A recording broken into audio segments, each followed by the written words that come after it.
over for the next 90 minutes, we're going to go over the Enneagram. So our goal today between Barb and I is to really look at 30,000 feet, because there is a lot to cover in a very short period of time. We're going to go over what the Enneagram is, its history, the 9 core types, and to top it off, how can you use this new knowledge to advance your career as a public servant, helping your daily work with your boss or with your team, and if you're one of the many coaches in the audience, how can you assist others achieve their goals faster? As Philippe said, the presentation is going to be in bilingual format.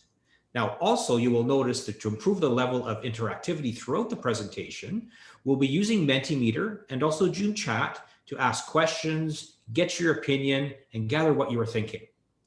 However, being interactive and using external site Zoom, sometimes there might be some technical glitches here and there, so please bear with us as we are maybe going between screens and zooming in around. So that's just to be aware of that. And you might want to go to the website menti.com, that's MENTI.com, so you're ready when the polls come out.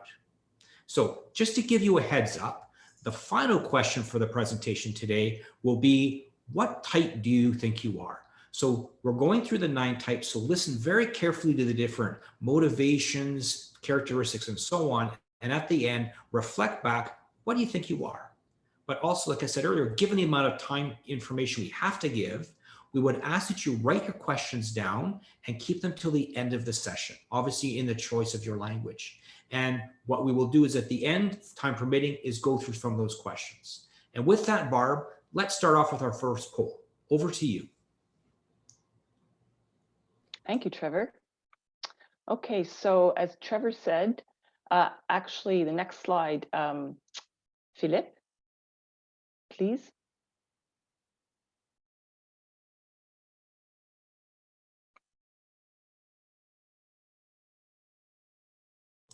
Okay, so on the next slide, you'll see that the Mentimeter has been put up, and that's the website you need to go to.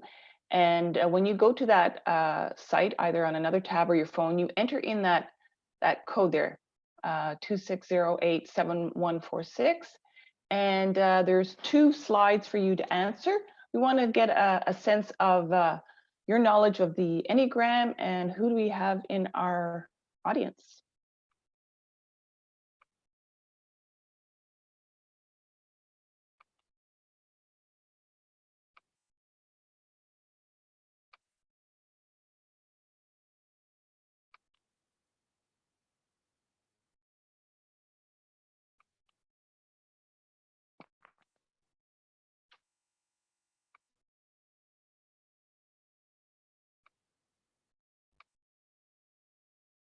Okay, I see the results coming in here. To what extent are you familiar? Looks like we're heavy on the middle one, somewhat ou un peu. Okay, those barcodes are moving up and down, up and down. Okay, looks like so the middle, some people have a little knowledge, a lot don't have any, and there's some that there's only a couple that have a lot of knowledge. Okay, so let's move on to see who we have in the audience here. Okay, mainly employees. We've got a few managers or leaders, equal amount of coaches, and a few others in the other category. Okay, all right, so going to move on to the next slide.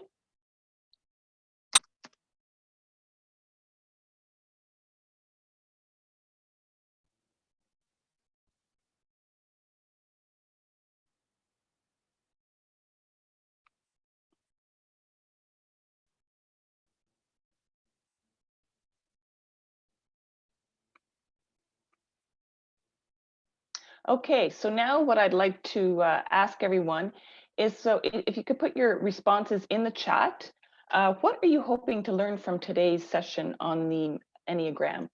Qu'espérez-vous apprendre de la séance aujourd'hui sur l'Ennéagramme? It looks like a lot of you don't know a lot about it, and it doesn't matter what your knowledge is. We want to have an idea of what you're hoping to learn. Okay. let me just see what's coming through. So what it is and how to use it, what it is and how I can use it in my coaching. Yep, we'll definitely be telling you what it is, and we'll be giving some examples of how you might use it in your coaching. What kind of tool it is. Yep. Qu'est-ce que c'est et comment l'utiliser? Yeah, same thing. How it compares, we will address that a teeny bit. We will make a distinction. C'est comment cela peut m'aider à me connaître et atteindre des objectifs de vie. Oui, c'est vraiment pratico-pratique pour le travail et pour la vie. Donc, better understanding of how to better engage employees. Yes. Okay, they are coming in. How does it compare with MBTI? Okay, looks like we've got a lot of interesting objectives here. And for the most part, I would say we're going to be talking about them, all these things. And yeah, so that's good to know. You're in the right place. You're in the right place. Okay, so next slide, please. So great. So looking at the chat, so Enneagram for public service. So a lot of people are asking, so, what would I be asking myself is, what do I want to know about it? We just learned a bit. And on this slide are some of many examples where you can use this information as an employee, as a leader, and as a coach. As an employee, out of this, you can immediately put into practice your newfound knowledge. For example, how do you make a decision? One of the questions that came up in the chat is about dealing with conflict, or even giving and receiving feedback. Because when you look at yourself, are you somebody that operates by the seat of your pants and just wants to move ahead? Or are you someone who commands and wants to get moving forward regardless of the impact of others? These are likely key behaviors linked to your specific Enneagram type. Another area where this info can be useful is when you're working in a team and you can appreciate how people show up differently at a meeting.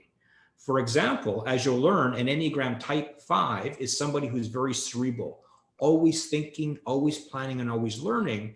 But at a team meeting, they're very quiet. And some people might think that they're disengaged. But in all reality, they're totally engaged and they're learning more and thinking more about what could be going forward. Or, as you'll learn, an Enneagram 7 is somebody who is high energy. Let's go, get things doing and going. But in the end, they might be detracting from actually taking a step back. So understanding the different types of Enneagram types around the table, you as a leader, as a team member, can better adapt the approach going forward.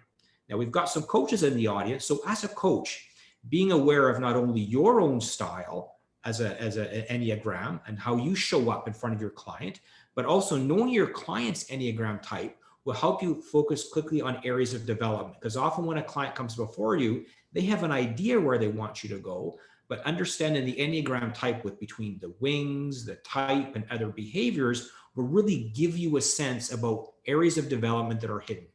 So shortly, you're going to learn about the 9 various types, but before we do, let's quickly look at some of the other self-awareness assessments. Philip, next slide, please. So in the chat, some people talked about MBTI and others. So some people may call the Enneagram a psychometric tool, but in all reality, it's not. It's a psychological and spiritually based. Some more common ones, like are on the slide, are the MBTI, Leadership Circle, and DISC.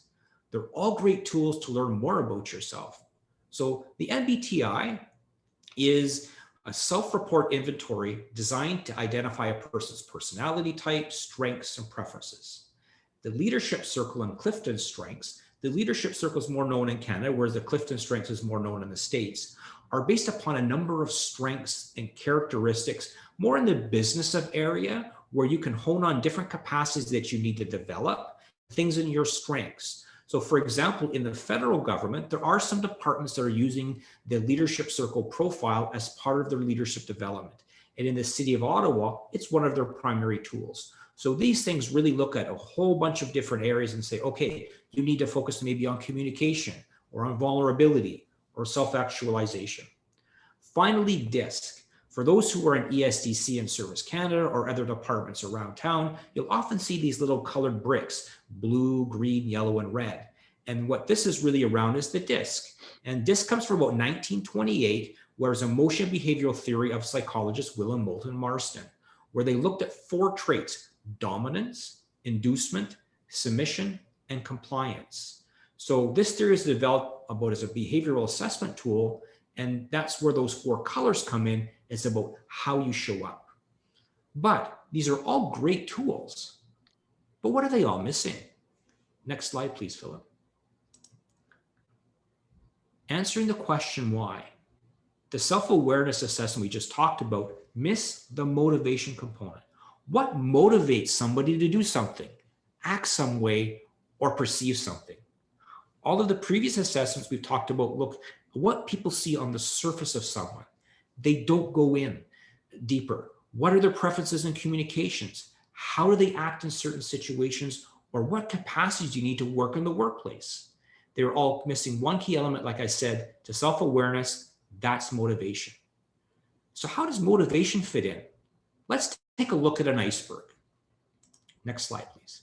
So when we look at the iceberg, I'm sure you've seen this many times before, is what's above the water is what we see, and what's below the water is what we don't see. So what we don't see are a number of factors that underhand the behavior that we see other people doing. And that's also what's holding it back. So the assessment we've talked about so far are mostly on the surface of what makes up an individual, but it's not what we don't see. And that's where behavior goes more deep within the Enneagram. So let's go one level deeper under the surface. This is where people see their personality, how we defend our ideas, their approaches to getting along.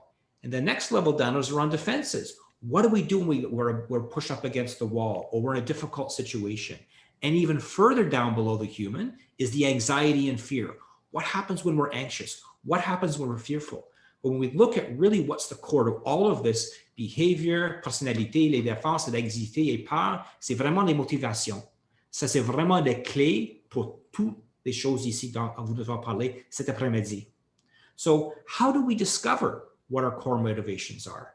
Very difficult to do it independently because certainly we come all with biases. So there's 2 ways. One is to do an independent assessment, and that's what we're going to be talking a bit more with respect to the Enneagram. The other way is to go with a coach. And what will a coach do? A coach will help you through something that's called a subject to object move. Take a subject, which is something in your mind, you've probably heard about the Johari window, that you don't see, but maybe others, and move that subject in front of you as an object that you see. So looking at things such as the Enneagram, we get to bring that in front. We get to see what your core motivations are. But before going too deep, let's look back a bit at the history of the Enneagram to see how it all started. So with that, Barb, over to you. Next slide, please, Philip.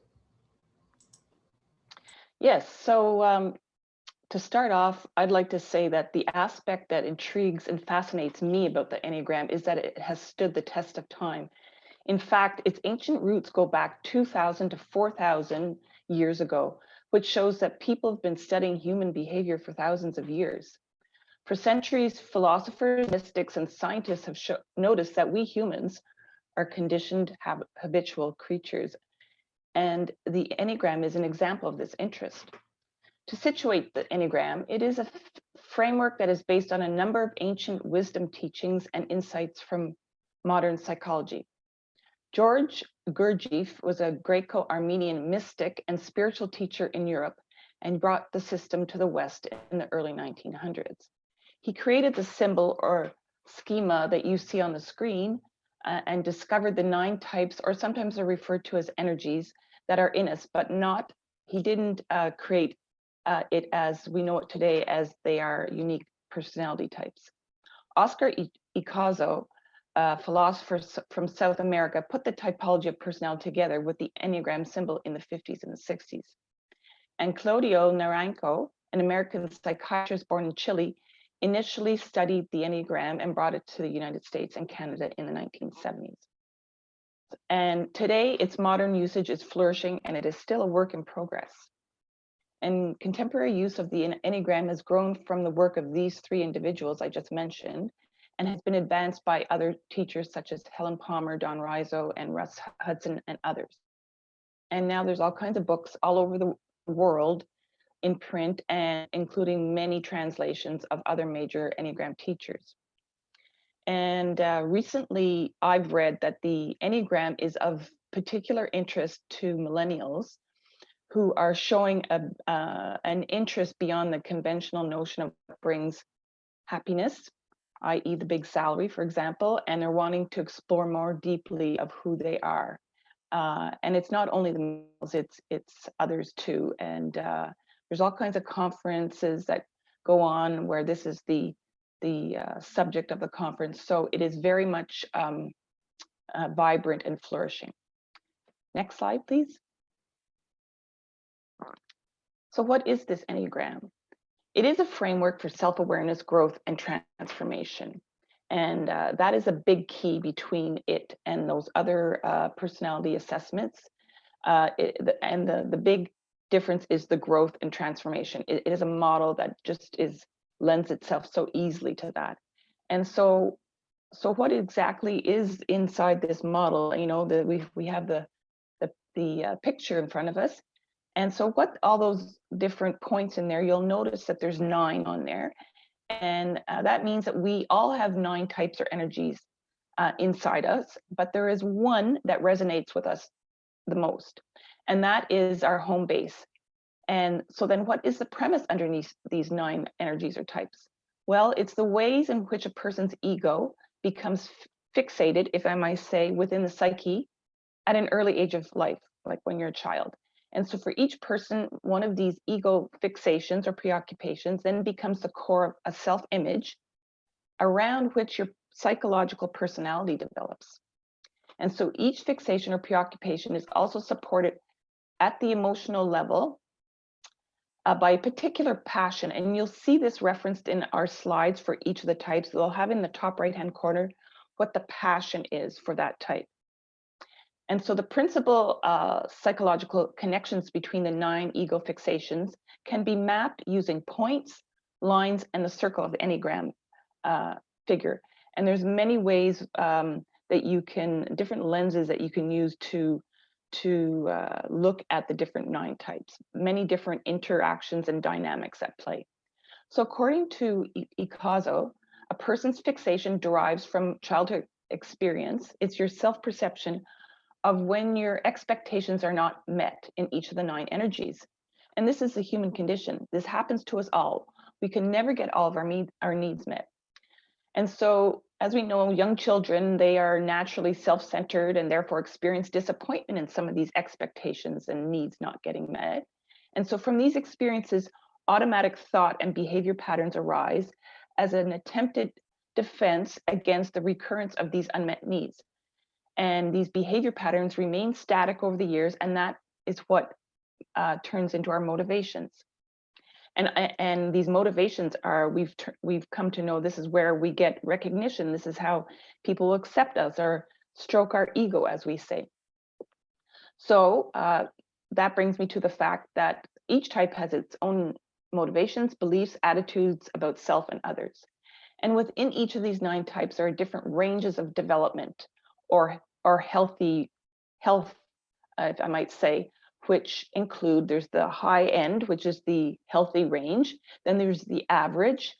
And there's even, like within each of these categories, there's even, it's further scoped out. And most of the population is at the average. This is a good thing.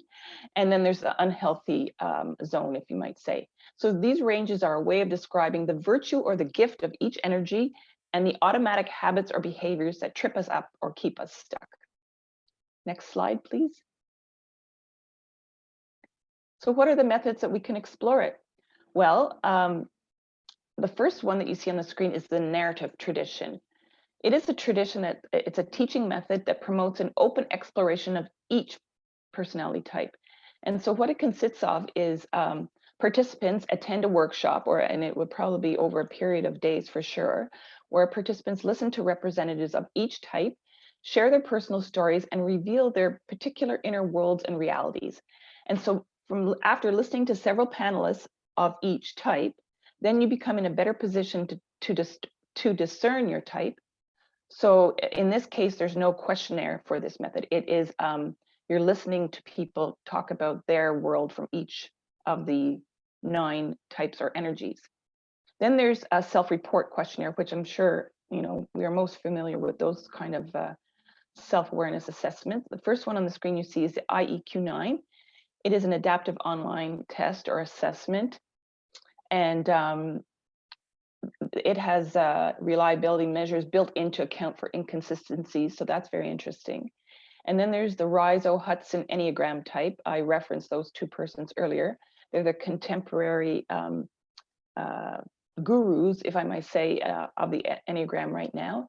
And the acronym is RETI, and it's the world's most popular Enneagram-based assessment.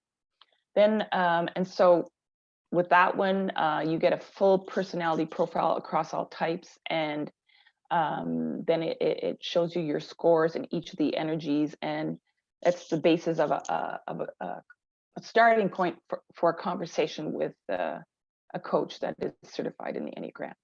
Both assessments take about 30 or 40 minutes to complete, and both are scientifically validated and have been reliability tested. You receive a report from both, and indicates the strengths and areas that keep us stuck. And these assessments range from an accuracy rate of between 75% and 95%. Next slide, please. So, so now I'm just going to touch a bit more on what contributes. We talked about what happens when we're young, and so I'm just going to wrap that up just to lead us into the final explanations before we launch into the each individual type. So first off, what's important is that we have each bit of the type in us. For example, when I took my training, it was divided in 2 weekends, and in between those 2 weekends, there were a period of 9 weeks. I wonder why 9? Well, you can only guess that for each week we had to explore that energy or type inside ourselves, and to make observations and report back on what we observed in each week. And so that was an interesting exercise. Another interesting point about the Enneagram is that all the major Enneagram authors agree that we're all born with a dominant type. And when we emerge from childhood, there's definitely one of the 9 types that shows up. There are also other inborn temperaments that we have that contribute to type. So basically, as early as 4 or 5 years old, our consciousness has developed sufficiently to have a separate sense of self. And at that point, that's when we begin to establish ourselves and find our ways of fitting into the world on our own. And this inborn orientation largely determines the ways in which we learn to adapt in our early childhood environment. And it also seems to lead to certain unconscious orientations and becomes one's operating system, which is one of the Enneagram types or energies. Next slide, please. So here are a few little cautionary notes. So first off, in case you're wondering if you can change to another type, you can't. It's just a bit too hard, and why would you want to anyways?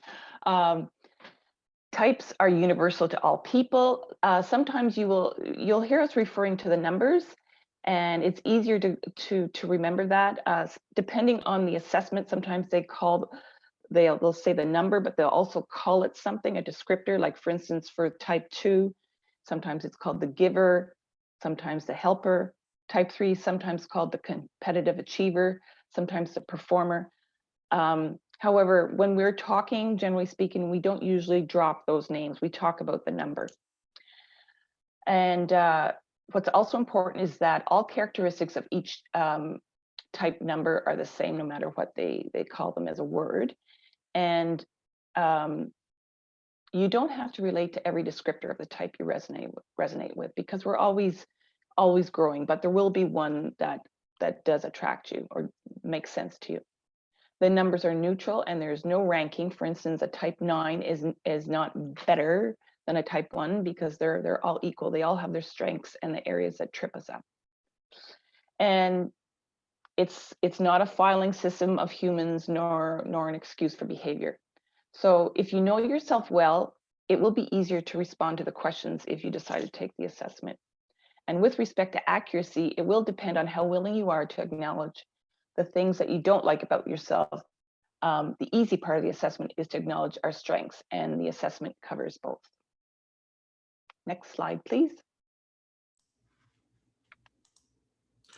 Perfect. Thanks very much, Barb. So with that, let's jump into the type 1. So before we go, you see a lot of information on this. So let's just do a quick synopsis of what you're going to see here. So like Barb mentioned, different things such as narrative or IQ9 call the types differently. The slides that you're going to see are using the Integrative Enneagram IQ9 out of South Africa. And so the strict perfectionist is the type 1. In other words, we'll call it something different. The passion that Barb talked about as well is that, so for the Enneagram 1, when things aren't going so well, they show anger. Other things that you see on the slide are some of the characteristics. So today, because we've only combined down to 90 minutes, when you look at the shape of the Enneagram, there's also lines that connect. For example, type 1 connects when you're in a good place, take on characteristics of the 7. But when they're not in a good place, they go to 4. Equally, when you're a 1, you have 2 wings, 9 and 2. So some people, theories say you've got a 1 wing 9 or a 1 wing 2. So, but today we're just going to really talk about the core part of Enneagram 1. So let's start. So overall, Enneagram 1s value the principles of integrity and are driven by the motivation to be good and to be right.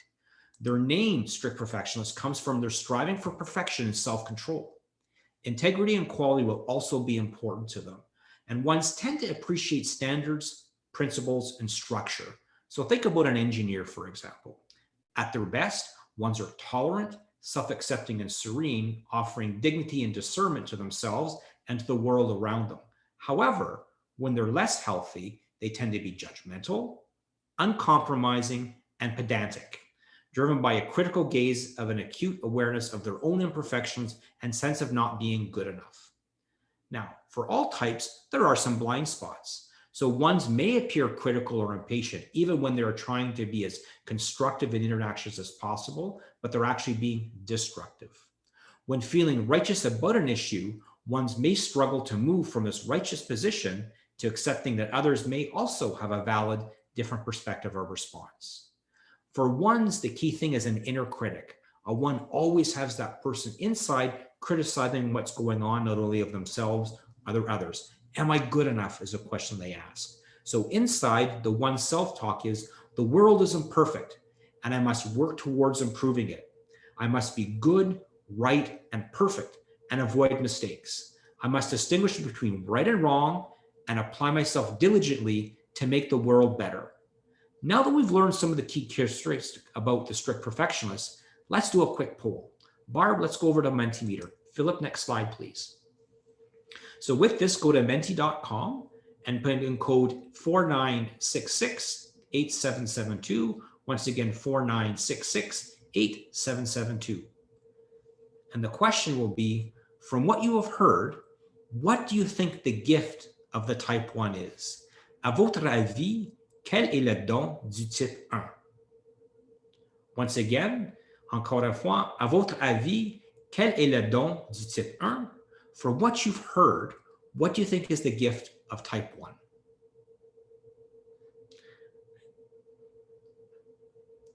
I'm seeing some things in detail-oriented, stability, discernment, analytical.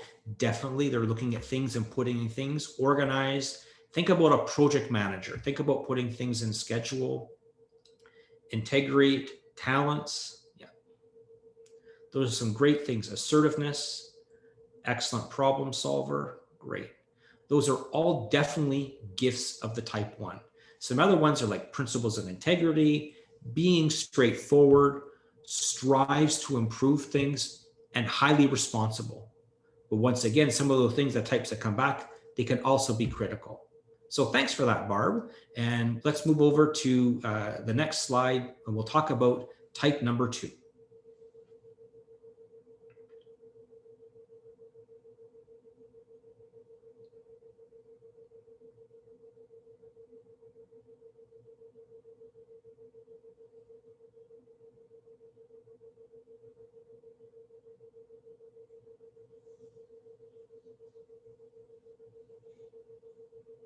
Et comme j'avais mentionné tantôt avec les choses de Zoom, les choses de petites techniques, we're just going to get slide number 2 up there.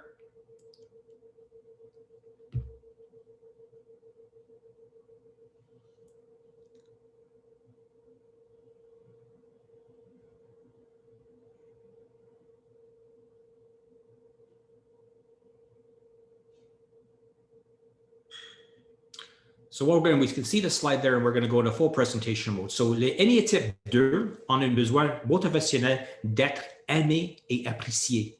Les deux aiment les relations et par conséquent la gentillesse et la générosité sont importantes pour eux. À leur meilleur, ils sont d'un soutien inconditionnel, capables de prendre soin d'eux-mêmes et d'offrir le don d'humilité à eux-mêmes et au monde qui les entoure. Dans un état malsain, les Ennéatypes 2 peuvent sembler flatteurs et manipulateurs parce qu'ils donnent pour recevoir. They give to receive. They're always waiting to hear back. Motivés par la conviction profonde qu'ils ne méritent pas d'être aimés pour qui qu'ils sont. Comme le type 1, il y a toujours avec les types 2 les angles morts. Notamment, les Ennéatypes 2 peuvent prêter attention aux gens puis se dégager assez rapidement dès qu'ils perdent leur intérêt pour eux. L'effet que le Ennéagramme type 2 se concentre sur les autres peut l'amener à ne pas être constamment à l'écoute des propres besoins, des désirs.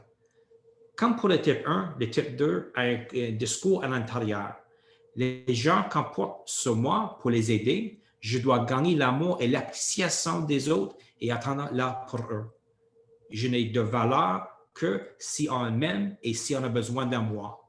Je mérite l'amour parce que je suis aimant. So the type 2, the helper, is always giving to receive. It's always motivation to help. So with that, next slide, please, Philip. What I would ask you to do is to go into Zoom chat and ask the question and put your answer in there.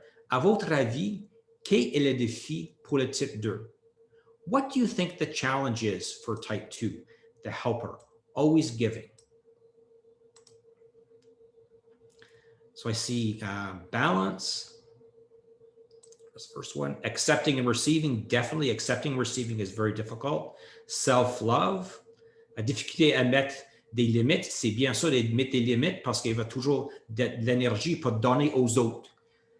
Burning out, definitely, are very much close to being burnt out because they're always giving. They need to take some time. Takes on too much, certainly. They want to please everybody. Having their own need met, definitely. Being able to always, if you're always helping somebody, what about my own needs? And often types 2s do burn out because they give so much away, they don't take a will for themselves.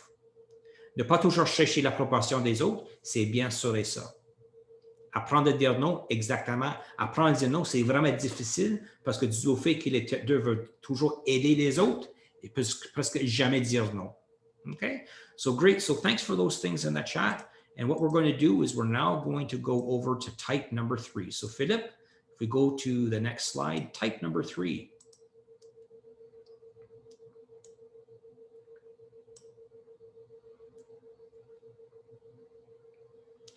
So the type number 3, as Philip is getting that slide up there, is the competitive achiever. So 3s always value achievement and want to be their best. When you look at it, look at the person in the audience who's the best dressed, who's prim and proper, who's standing behind their title. That's somebody who's a competitive achiever. So as a result, efficiency, recognition, and image are very important to them. 3s strive for success in their chosen field and tend to be highly flexible and willing to adapt to achieve their goals. At their best, you'll see 3s as hardworking, principled, receptive, offering the gifts of hope and integrity to the world.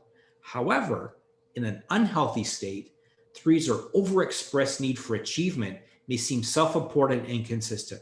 Like I said earlier about that title, it's all about that image. This stems from a sense of self-worth that is built on what they do rather than who they are. So with that, there's some blind spots for the 3s, which include they are very aware of the presentation and image, and this can become self-deceptive when they start believing their own reality.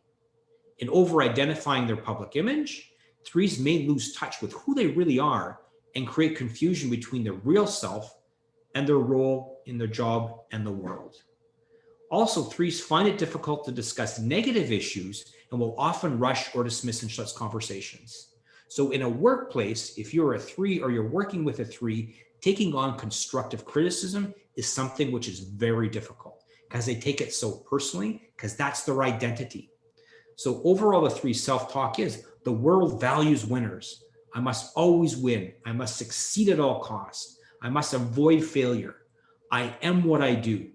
To earn my place, I must be the best at what I do, always being number 1. So now that we've learned some key characteristics about the type 3 competitive achiever, let's do a quick poll. So Barb, let's go over to Mentimeter. And on menti.com, if you put in the following code, you put in code 49894743, and à votre avis, quel angle mort pour le type 3? What do you think some of the blind spots for the type 3? I've mentioned a couple, but what other ones you might see as that competitive achiever?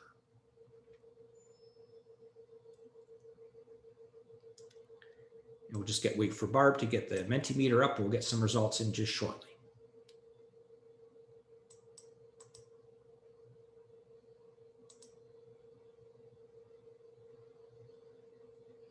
So definitely self-centered, lack of cooperation. Exactly. They want to be the number 1. They want to take the credit.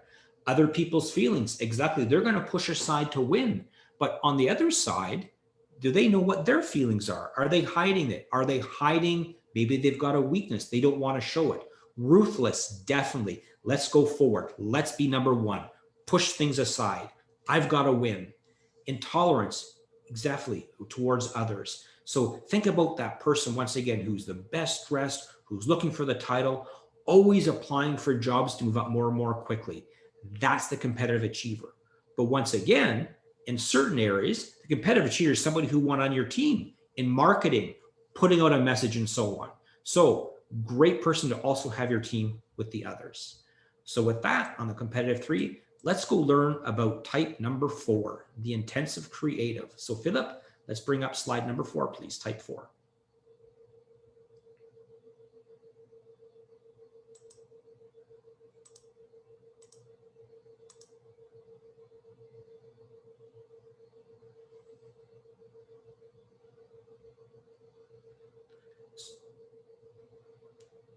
So Philip, if you could just share slide 4, please.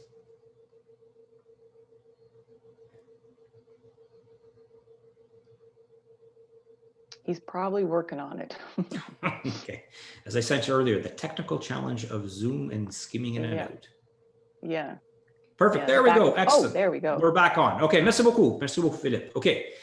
Les Ennéagramme 4, on a besoin motivationnel d'exprimer le caractère unique. Prends toujours d'un artiste. Ils aiment fonctionner en tant qu'individu et, par conséquent, les sentiments, l'expression de soi et le but sont des choses importantes pour eux. Ils sont plutôt romantiques dans l'âme et ils apprécient toujours la beauté et la création de sens pour eux-mêmes et pour les autres.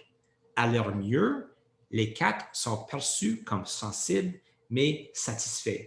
Ils offrent le don de authenticité à eux-mêmes et au monde. Quand je le répète encore une fois, prends toujours un artiste, quelqu'un qui a vraiment beaucoup d'imagination. Par exemple, ils ont quelques angles morts, notamment les 4 peuvent aussi se concentrer sur ce qu'ils manquent, désirer ce qu'ils n'ont pas et rejeter ce qu'ils sont. Cette alternance renforce le sentiment de perte et la sensibilité émotionnelle. Aussi, les 4 ressentent souvent le besoin de poursuivre les conversations, même lorsque les autres ne souhaitent pas discuter d'un sujet. Donc, pour les 4, c'est difficile de prendre toujours la conversation pour avancer ou savoir où arrêter. Le discours intérieur de les 4 est « il manque quelque chose. Je dois trouver ce qui manque dans ma vie. Je dois être fidèle à mon objectif et exprimer mon authenticité. Je dois créer de la beauté et du sens pour moi-même et pour le monde. » Avec ceci, avec l'Intensive Creative, laissez aller voir le clavardage dans le chat, puis on va aller voir c'est quoi. So, allez dans le chat. What's so important to the type 4? Qu'est-ce qui est si important pour Enneagramme 4? So go into Zoom chat and put some of your comments in. What do you think is so important to the 4? And I see a whole bunch of things coming in. Self-expression and self-creation, definitely. When I've mentioned about being the artist, being unique, imagine somebody walking down and seeing the rain on a leaf in the forest. Uniqueness, definitely, the 4 wants to be unique. That's how they show up in the world. Safe space, yes, they want to be open. They want to be different. Not being controlled by others, definitely. So when you're in a team meeting, for example, having the 4 is a great idea because they're really able to get to the core things of what truly matters. You know, what's that mindset around things? They're pushing away all of the bureaucracy around things, all of the negative comments. Emotional authenticity, definitely key things and key characteristics around number 4, the intensive creative, sorry. So with that, let's jump over to the Ennea type 5, the quiet specialist. So Enneagram 5s, think about the image of a professor. They have the need to know and understand. 5 value making the sense of the world around them. As a result, objectivity and, more importantly, knowledge are key importance to them. They strive for independence. They also appreciate privacy and tend to conserve their resources to ensure future independence. So they're often found like, you know, when you think about an introvert, always saving their energy because they never know when they're going to need it. So at their best, others will experience 5s as visionary and mindful, very intelligent, very knowing. They also offer the gift of non-attachment to themselves and to the world because they're always trying to figure things out.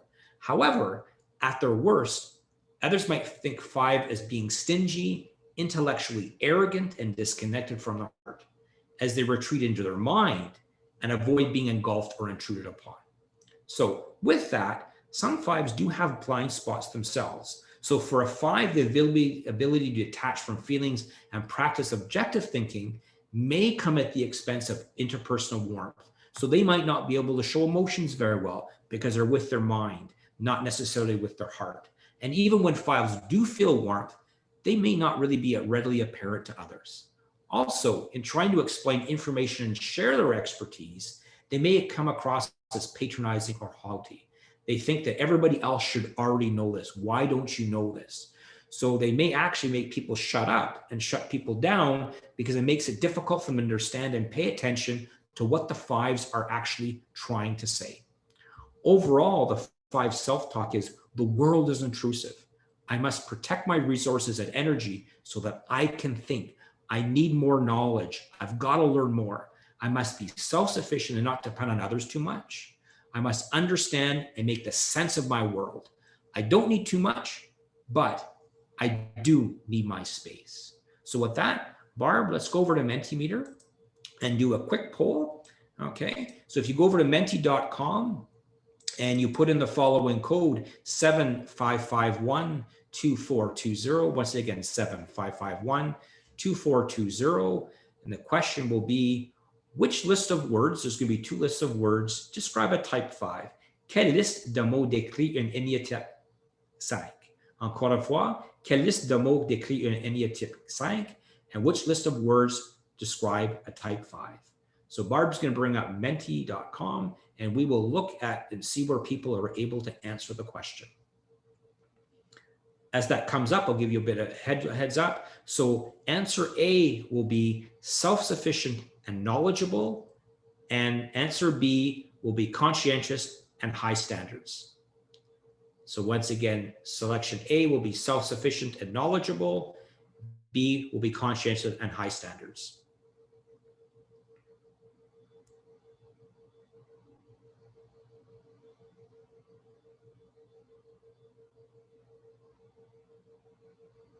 Are we able to get the results, Barb?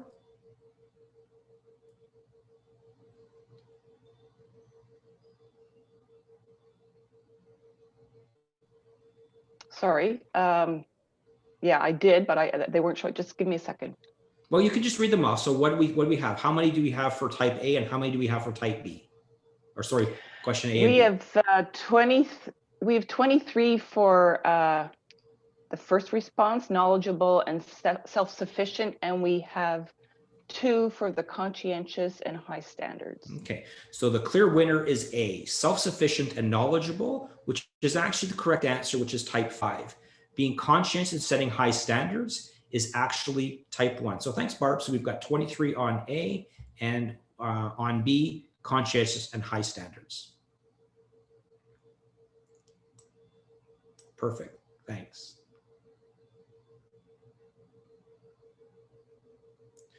So with that, we've been going forward for about 40 minutes. So let's take a 3-minute health break. So we're going to sign off for about 3 minutes, take a quick health break, and we're going to come back and we're going to look at type 6, the loyal skeptic. So I have here in Ottawa 2:18. So let's come back at 2:21 and we'll come back into type 6 for the Enneagram. So take a break. We'll see you shortly.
Perfect. So I see we're here at 2:21. So just before we go into type 6, so what we're going to do is just sort of a quick resume. So one of the key things we talked about the different Enneagram types is obviously the motivation. So I've covered 1 to 5. So the key motivation for type 1 is to be perfect. So always keep that in the back of your mind. And when we go to the final question, asking what type do you think you might be? Do I want to be perfect? 2, to help. So that's always the giver and helping is, do I always put other people first? Always wanted to give more and more. So the key motivation to type 2 is to help. To 3 is to succeed, that achiever. It's about showing up, being number 1, being that title, being the achiever. So the key for 3 is to succeed. The key motivation for 4 is to express, to be unique, to be that artist, to be authentic. So are you a 4? Expression, being unique. And finally, the 5 that I talked about is to know.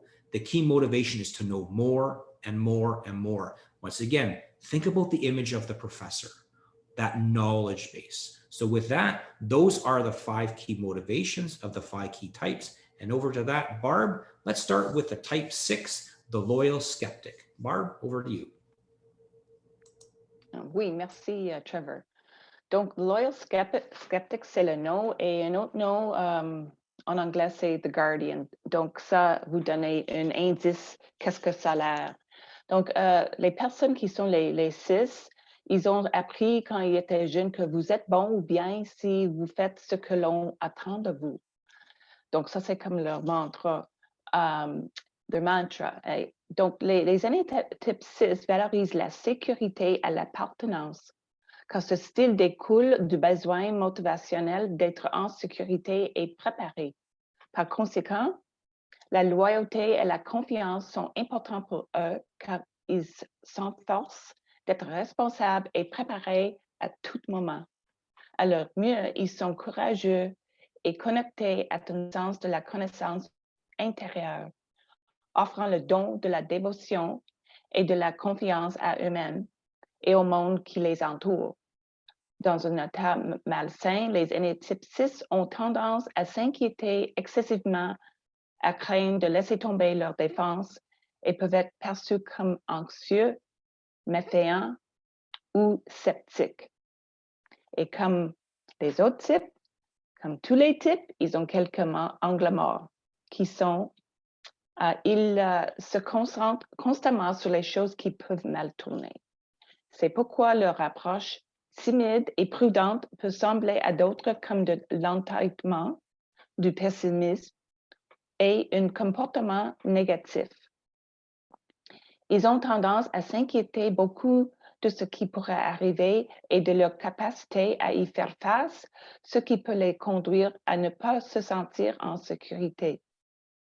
Bien qu'ils soient très axés sur la loyauté et les questions de confiance, les 6 sont naturellement inclins au sceptisme et ils se demandent si l'on peut faire confiance aux gens. Cela peut avoir un impact négatif sur leur interaction et leurs relations. En se concentrant autant sur la fiabilité, les 6 font en sorte qu'il est difficile pour les gens de leur faire confiance de manière constante. Et comme on a mentionné tantôt, il y a une passion pour chaque. Et donc, pour le 6, c'est la peur, the fear. Donc, ça, c'est la motivation. Ils sont toujours alertes pour déterminer si quelque chose qui va arriver du mal. Donc, pendant la pandémie, ça peut être difficile pour les 6 parce que c'est vraiment des circonstances pas typiques. Donc, j'imagine leurs alertes sont plus en ampleur et plus augmentées. Donc, comme chaque numéro, on a une activité. Et si Philippe, vous pouvez mettre la diapo avec le numéro de Mentimeter. C'est le, excuse-moi, menti.com, c'est le code, c'est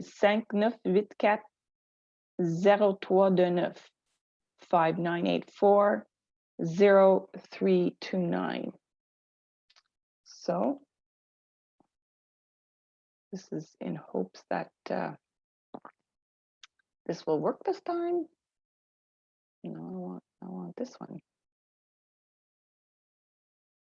Okay.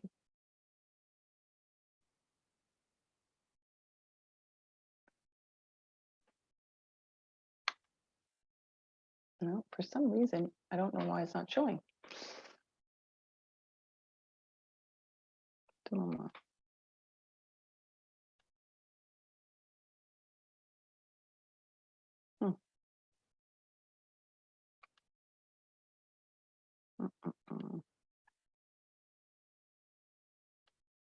I don't think it's showing.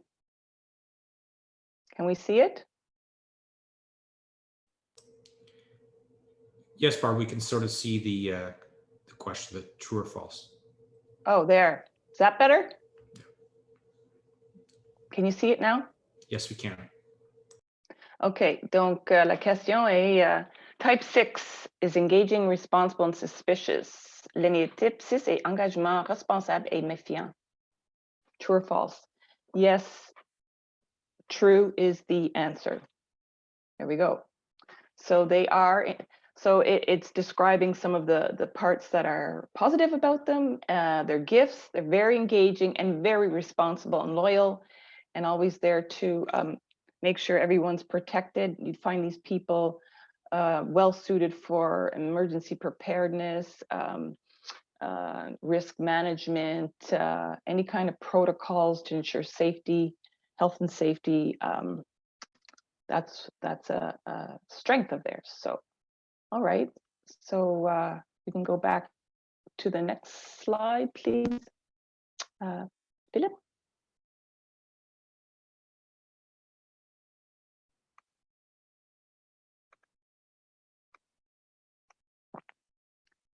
On to number 7. So Philip is doing his magic there. And so I'll just get started. So the number 7 is called the enthusiastic visionary. It is also known as the epicure. So that kind of gives you a little bit of insight as to what this could be about. So what these people learned is that that you're good or okay getting your ego stroke, that you're accepted if you get what you need. That's the message that drives them. If you get what you need. So they're always on the lookout for doing just that. So 7s, they have this need to experience life to the fullest, avoid pain, avoid acknowledging limitations and problems they have, and to maintain a self-image of being okay. 7s value a sense of freedom and focus on optimism, being inspired and taking opportunities as they present themselves. 7s approach life as an adventure and appreciate being playful and spontaneous. We do need these people around, that's for sure. At their best, others will experience 7s as content and serene, and they are able to embrace, when they are able to embrace sobriety and become present to themselves and the world around them. At a less healthy level, I'd mentioned those different levels before, others may experience 7s as impulsive, uncommitted, and focused, as they are distracted by their insatiable search for fulfillment. And FOMO, if you know what that means, it's also known as the fear of missing out. They don't want to miss out on anything. And so, like all the numbers, they do have some blind spots. Even though they are very quick to synthesize, they've got a quick mind and learn new information very rapidly, they may overestimate the extent to which they have truly mastered and absorbed this knowledge. They may position themselves as an instant expert. Their active and quick mind may lead 7s to assume that they know what other people are going to say, and as a result, they may not listen fully to what people are really saying. They mask their fear and unwillingness by expressing and tuning into boredom. So when they feel scared or terrified about something, they just justify this fear with the rationale that the opportunity is boring and will limit them. So that allows them to move on to the next excitement. So overall, their self-talk is, the future is full of exciting possibilities, and I must experience it all. I'm okay. I deserve what I want. What's next? I must move forward. I must have my freedom. So they really don't like restrictions. As you can see in that image, that person is just leaping and bounding to the next opportunity. And so I want to draw your attention to the passion in the top right-hand corner. It says gluttony. Now, I remember when I first started learning about the Enneagram, I'm like, how is this gluttonous? Of course, when you think gluttony, you think, well, is that overeating? Is it overindulging?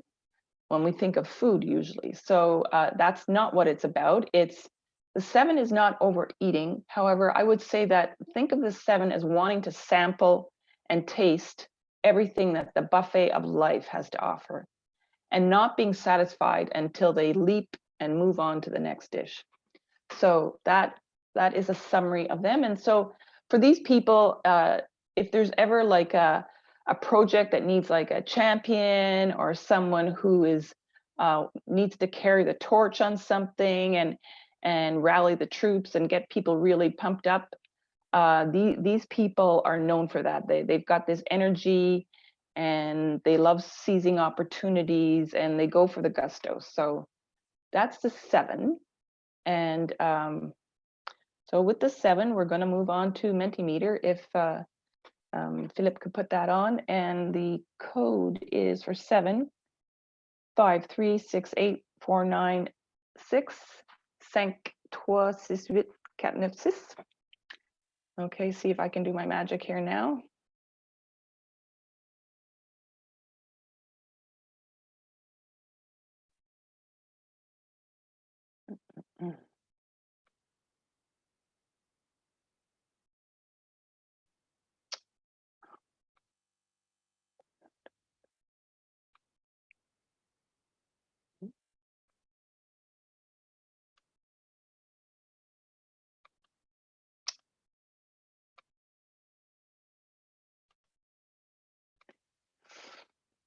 Oh, excuse me, just a minute.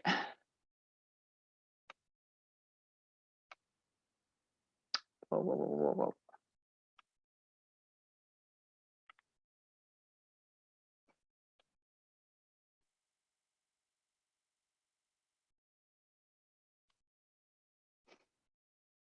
Okay, can you see it? I'm having little issues here with the share screen. Can someone give me some feedback? Yeah, Barb, certainly. So what does a type 7 try to avoid? Some things are certainly boredom and pain, restrictions. Boredom and pain seems to be certain things that are coming up quite apparent for sure. Yeah. Routine, exactly. The 7 wants to jump in and do something. So those are some of the things. Ce qui est désagréable, c'est seulement d'être enfermé. Il ne veut pas être enfermé. Des restrictions, de pas saisir une opportunité. So always do something for sure. Responsibility, taking responsibility. So Barb, so there's some of the keywords that are coming in. Yeah, thank you. Yeah, I did get to see it. So that, yeah, so thank you for that. It appears that you got that one. Okay. And now if Philip, you can move to the next slide, please.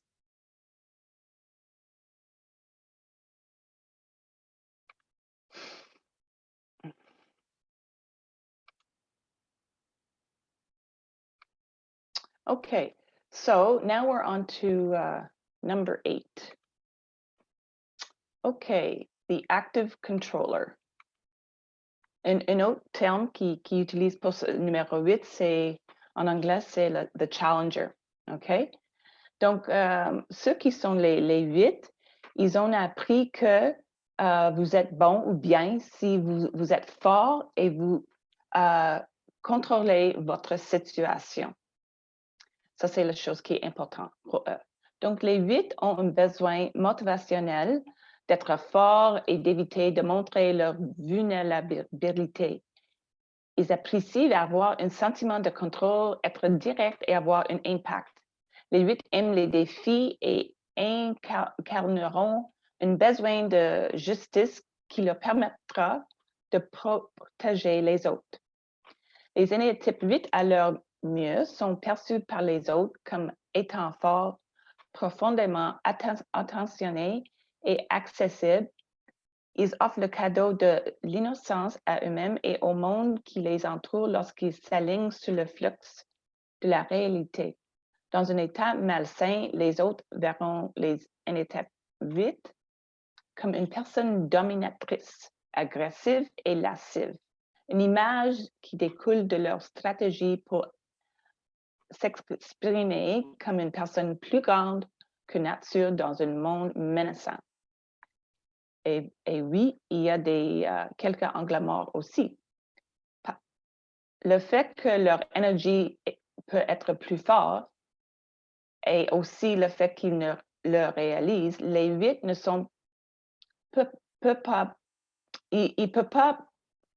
être pas conscients de l'impression d'intimidation qu'ils peuvent donner aux autres. Ils ont tendance à tirer les conclusions et à agir de manière rapide et décisive. D'autres personnes peuvent avoir besoin de beaucoup plus de temps pour avoir une vue d'ensemble et décider de ce qu'il faut faire.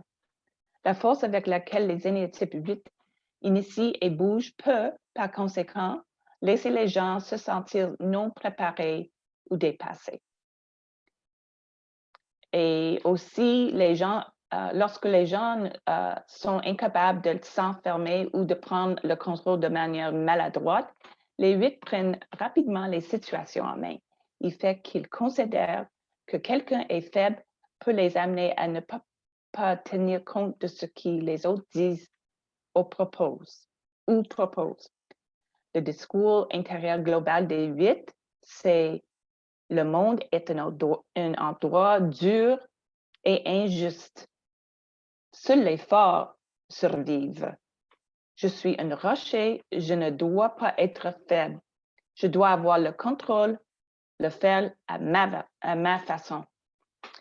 Et j'aimerais expliquer la passion, il dit lust. Et le mot, c'est vraiment figuratif.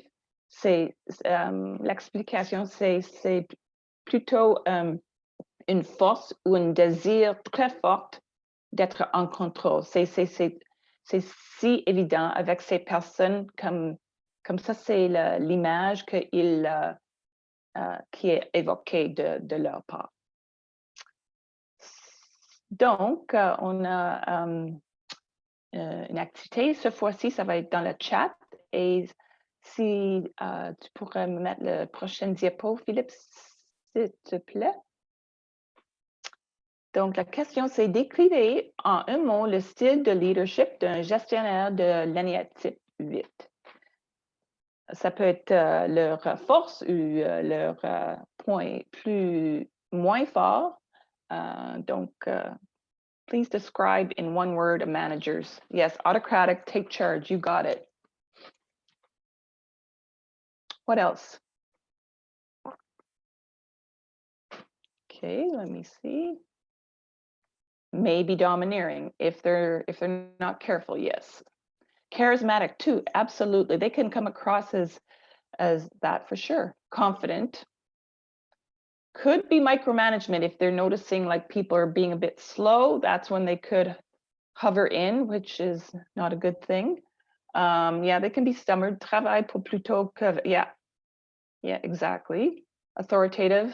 They have that magnetic part because, you know, if they're working out of their healthy part of their type, they can be really someone that you want to follow. Exigeant envers eux-mêmes et les autres. Yeah, they can be very demanding because once they have it in their head, they're going full force. And right, they're a decision maker. That no time for wasting time. Let's get on with the program.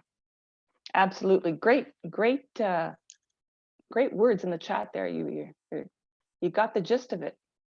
Okay, so if we could move on to the number 9. We're at number 9. Okay. So this is the adaptive peacemaker. And another word for these people is they're known as the mediator. Okay, so it's setting the stage.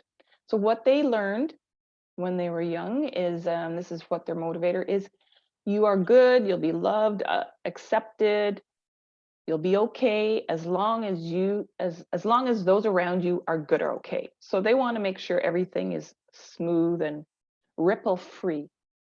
So they are motivated by need to be settled and in harmony with the world.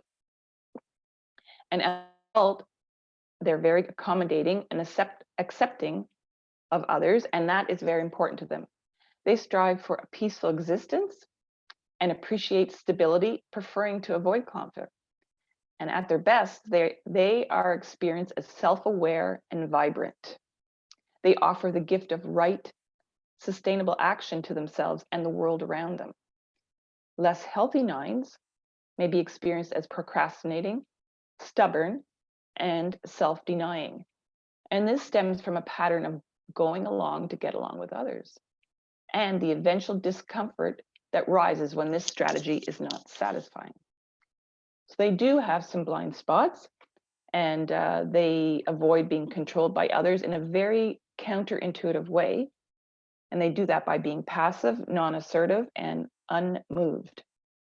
They want to avoid being controversial, and they dislike when people pressurize them into something. They also have difficulty saying no to people. Now, while 9s will go out of their way to accommodate others and downplay their own needs, setting themselves up to be overlooked, they also dislike being ignored. Many 9s are aware of their own passive-aggressive behavior patterns and are unaware, of their own passive-aggressive behavior patterns and how these affect others around them. And overall, they're Self-talk is, I'm okay as long as the other people around me are okay, and the world is a better place if people could treat each other with respect. They've got a key role to play. I must keep the peace. I must be tolerant and accepting. Can't everyone just get along?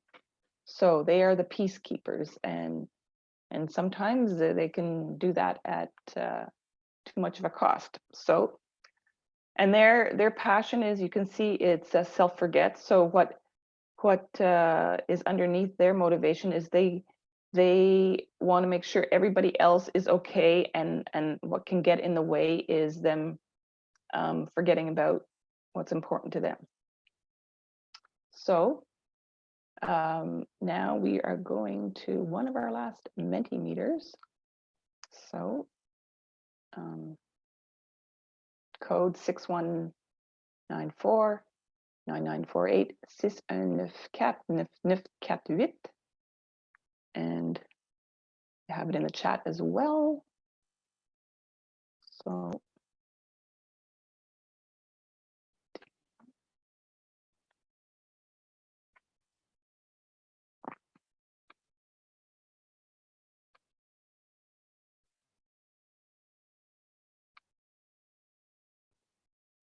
So the question is, what stood out about you for type 9? Qu'avez-vous remarqué de particulier à propos de l'énéatype 9? Self-sacrifice, selfless, yeah. Passive nature, hésitation, yeah. They're always on the keeping alert on to making sure everybody else is okay, so things will be smooth. And if not, let's help go over there and smooth it out. Making sure everyone is happy, losing the self.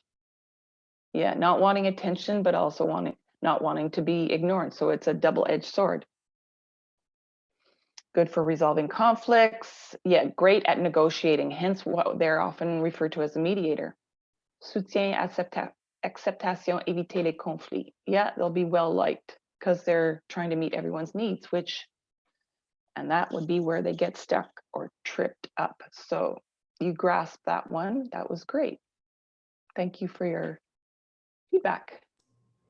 Perfect. Thanks very much, Barb. So we've now gone through all 9 types. So like I did for the summary from 1 to 5, the motivation. So the motivation for 1 was to be perfect, for 2 to help, 3 to succeed, 4 to express, and 5 to know. So what's the motivation for 6 is to be secure, for 7 is to enjoy, 8 is influence, and 9 to be at peace. So now you've got the motivations around all 9 types. So some of the questions that came up in the chat. So how could we actually use this at work and in life?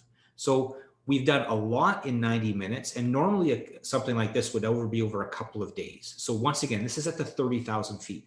But one of the questions was, how do you know what type you are, or how do you know what type of others? Like if you're a manager and leader, the key thing is to observe and to listen. Listen to people's words. What are they saying and how are they acting?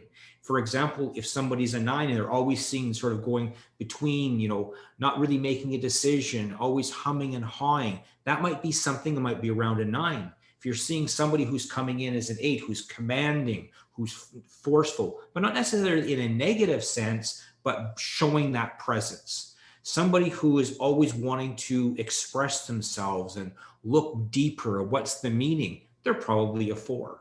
So working with your boss. So let's take an example. Let's say you are an 8 and your boss is a 5, and you show up and you're demanding things, you want to move things forwards and go, go, go. But your boss is the 5 who's thinking about wants to taking time. So how do you think that would interaction probably go? Probably not go well. So by knowing your type and that of your boss, you can adjust your style. You can adjust your communications. Once again, listen for the words and the actions of others. So career development, one of the questions was, well, how can I use this in my personal life? Is it with your partner, with your kids and so on? If you understand the motivations of others and how they're showing up, you can use that. So let's take an example of career development. You're going to an interview for a new job. Let's just say you are a type 3, the achiever. So the first thing you're going to do is listing all of your achievements and so on. Okay, well, the board might go, oh, great, and that's fine. But if they're different types, and likely they are, how are they going to perceive you showing up as a 3 or as the 9? Part of an interview is about making decisions. They're going to ask you a question, being behavioral. But if with the 9, if you're not able to really necessarily make a decision on the fly because you don't want to offend anybody, how is it going to come across to the hiring board? And finally, there are some questions around as a coach. What about a coaching engagement? So what's important for you as a coach is, what type am I? How am I showing up in that meeting?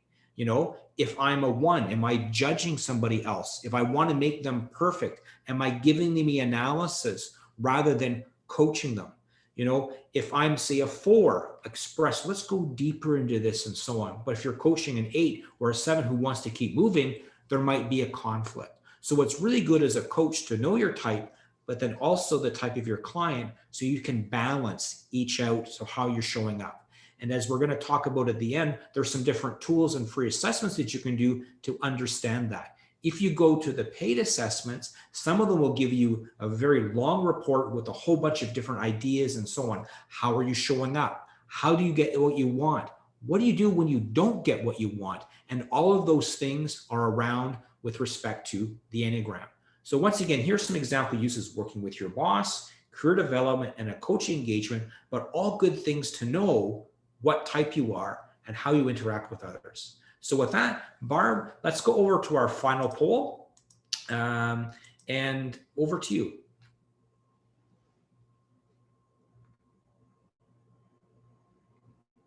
Oh, Barb, you're on mute.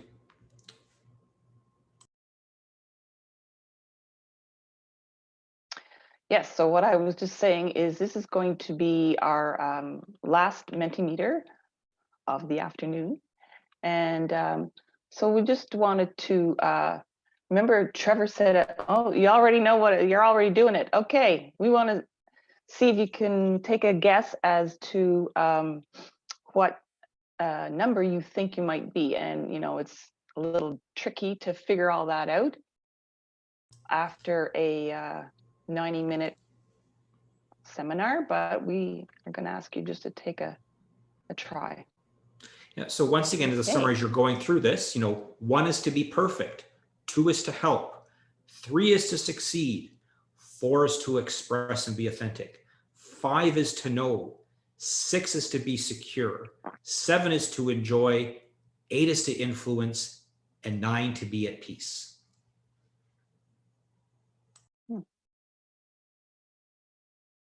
Nice little demographic going on. So most of, and it's not surprising to see some people are not sure. It's a lot to process and synthesize in one's head. I remember when I first learned about it, I was like, oh, there's a lot to differentiate between. Doesn't seem like anyone thinks they're a 6. Okay, but the predominant type that people think they are is a 7. That's the epicure one. I remember that term more than the other one. Okay. Oh, a few others popping in. Okay. 2. Why am I surprised that, okay, well, actually 2 is same as the 7. 2 is a helper. We do have some helpers in the audience, like coaches. They sometimes can be number 2 or the giver. Okay. So that's interesting. Interesting demographic, and I'm sure you've gone to the next slide because there is another one right after this.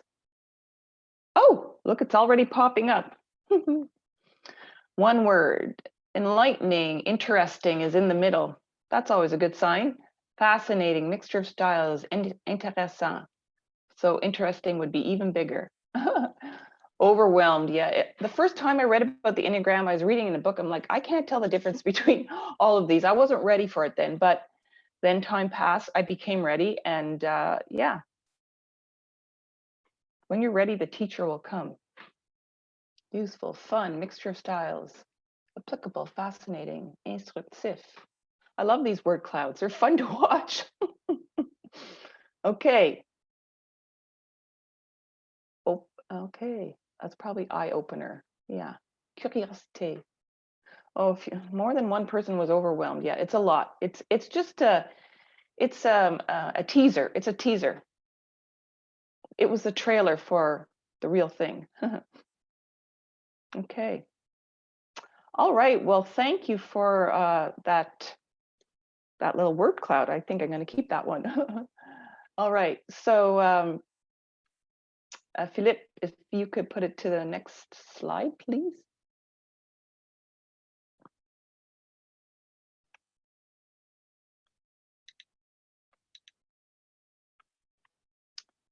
Okay, so you want to learn more? Vous voulez en savoir plus? So as Trevor mentioned, you can take assessments that cost, and actually, okay, there's two of them mentioned in English, and on the one under Read More, l'Institut français de l'Ennéagramme, ça c'est à Paris, et ça c'est le seul endroit où selon ma compréhension, où il offre évaluation, ce examen en français, et donc tu payes en euros.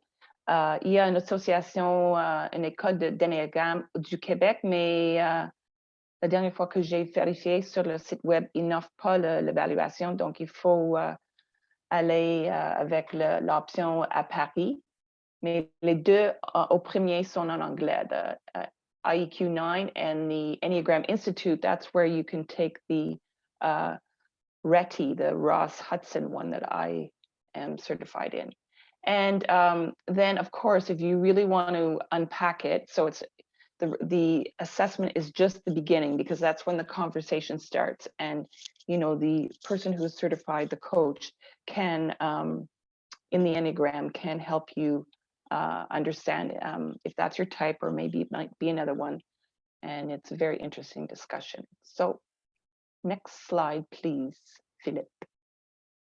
Okay, so now, yeah, keep in mind that there's no self-reporting assessment that is 100%. And yeah, so, but I did say earlier, it's about 75 to 95, depending on how well you know yourself, you know, that's what it boils down to. And so I will have to say, out of all the self-awareness assessments I have used, this one is by far, in my opinion, the most insightful, and truly provides a pathway for your best or true self. Et sur ça, I would like to, this concludes our presentation. J'aimerais remercier notre réalisateur Philippe Poudret, qui vient de Service Partagé Canada. Philippe est un coach aussi, et il a travaillé en arrière des rideaux pour que la présentation elle est déroulée très bien. And I'd also like to thank Trevor Kraus for working with me on this project. It was very enjoyable. Et j'espère que cette session a piqué votre intérêt pour approfondir votre exploration de l'Ennéagramme. Et maintenant, on a quelques minutes pour les questions. Donc, Trevor, est-ce que vous avez des questions dans le chat? Yeah, just a couple minutes left. So I answered some of the questions about, you know, how do you detect the Enneagram type of others? So I think a good thing to do would be to sort of understand a bit more what the key motivations of each types are, but also listen to what their people are saying. You know, is it also what they're saying, but how they're saying it? Also observe, part of the Enneagram is that what do people do when they don't get what they want? How do they react? Are they thinking with their mind? Are they thinking with their heart? Are they thinking with their gut?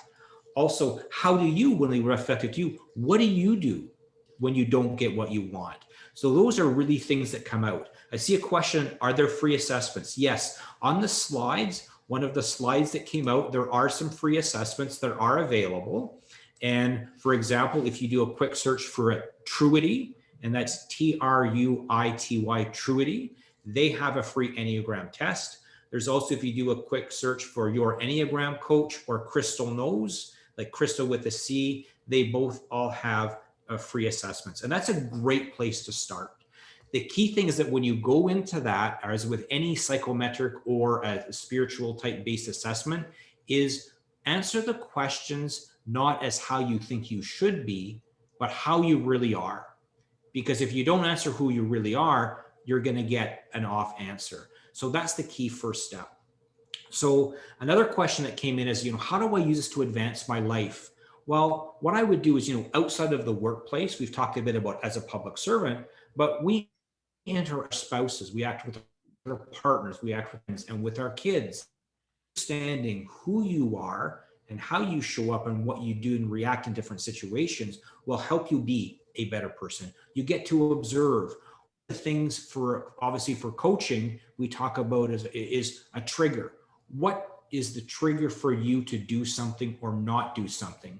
So when you understand your Enneagram and your motivation behind it, or different types, okay, why am I going down this path versus another? And this type of tool and others will help guide you down a different path that you're wearing it. One of the other questions is, how do I apply this as a manager? Understanding how do you show up as a manager? A key thing in one of the assessments, for example, the Integrative 9 assessment, that is a paid assessment. Unfortunately, it's not free. There's packages in there that says, how do you give and receive feedback? And so on. So those things will help you as a manager. A question, are there unhealthy relationships? Definitely there are. And you go either on Reddit or on Google or on other things as well. Relationships, there are types that aren't necessarily the best fit, but everybody is unique when it comes to their own things. So I would say take that with a bit of a caution about using those types, but definitely going between a type 8, which is command and control. And if you're going somebody who's more as an expressive, as the authentic, the artist, there might be a conflict there. But with everything, things can always be overcome with, insight from a third party. So with that, I see that it's 2:59 here in Ottawa. So once again, Philippe, merci beaucoup pour votre aide. Barbara, thanks very much for working forward with this. And this session is recorded and it will be provided later par this Canada School of Public Service. Cette présentation sera disponible d'ici, j'imagine, un couple de jours. Si vous aimez vraiment revoir ce que vous en avez vu aujourd'hui, you'll be able to see this later on. So once again, thank you very much from Ottawa. And I hope you got to learn a bit more about the Enneagram and hope you get this on a path to learn even more. Great. So thank you very much and have a great day. Merci beaucoup et bonne fin de journée. Bye, everyone. Merci. Bye. Bye.